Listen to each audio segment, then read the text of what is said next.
Hello and welcome to a new video with me, Chaos. Today we will be talking about summoning magic from the ChaosDragons. So on today's program is first off the components, what is needed for summoning in general, then the level of summonings and what lives in the elemental plane of life. That is something that I teased in the last video about the elemental planes or reality planes, how that was called. So good, then it's started. So components, we have first of all magic. Then we have living creatures. These creatures must be willing to accept it, to be sacrificed. They are a lot worth. And then we have physical parts or body parts. You can sacrifice bodies, so like from a dead creature, or you can sacrifice like crystals or something. So how much is each worth? That's pretty hard to say, but I think I got an idea. This is how much each is worth.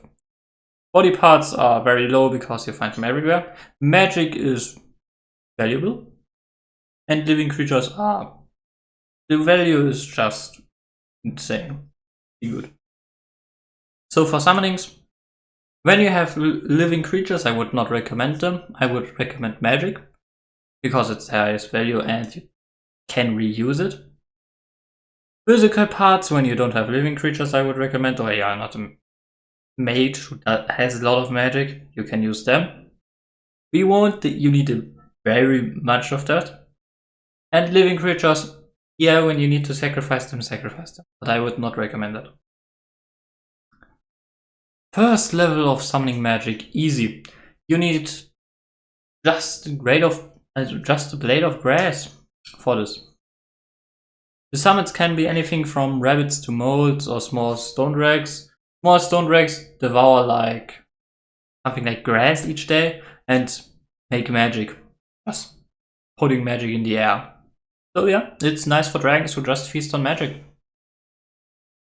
Yeah. Medium, you need a lot of corpses or a decent amount of magic. Summons can be elementals and weak elemental lords. Don't worry, we come to them later how they look. The average amount for this is 250 points, if you didn't notice them before.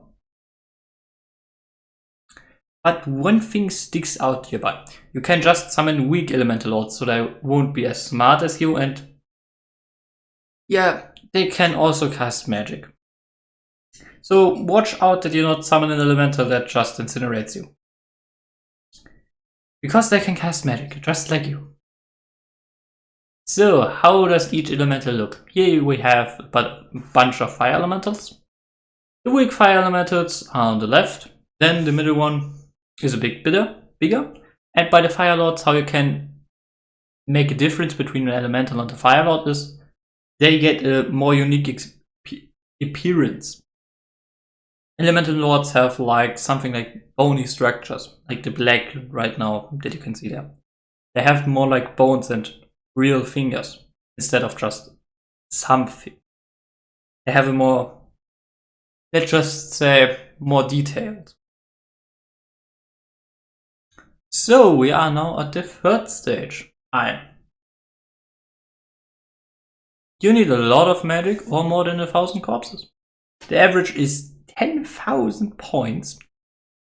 And watch out, we don't come to what they summon yet. You need a lot of magic, just like I said. This is what you need. Summons can be... Summons can be strong elemental lords. These can cast magic and can probably summon elementals too, so summon them and you probably can make an army when they are strong enough.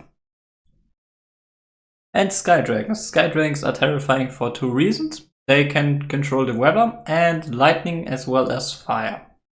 Those two elements are necessary, and they're just like dragons. Their scales grow as older they get, desto harder the scales are to break, and they grow in size each year. Plus they are elemented, so when you kill them, they just go back to the elemental plane and come back when they get summoned again. So yeah, it is there. Then watch now out, this summoning has only a 25% chance to even control them. So, and it is reliant on how strong you are. So I would only recommend summoning stuff from tier 3 when you are called a very strong magic caster. Nothing more, nothing less. So we come to the 4th stage, the legendary. You need 10 to 100 living creatures, a bit more, with 500 years of, or 10 mages with 500 years of experience in the arcane to make a summon. These summons cannot be controlled so easily because their control chance is just like by 0. There you can summon like godlike beings, demons, or the Lord of the Burning Skies. If you haven't heard of him, he is mentioned in some of the short stories that I will link down below. So check the video description. So we come to that what I find very annoying, but I really wrote it. So we come to Strange, the 5th stage. That is technically only for Bragnaros, so you can just ignore that, because only Bragnaros can do it. This needs planets. Yeah, and it summons something he doesn't know, so if you are interested in that, just read the short story. But yeah, this is just a mistake of mine. So we come to an end. What is this picture making in your mind? The ones who watched the last video of the reality planes know it. This is the picture that describes what lives in the life plane when I ask it. So, what lives there are the sky dragons. They control lightning and fire, and the weather. So, good. Thanks for listening. Please sub and like the video when you liked it. And see you next time. Until then.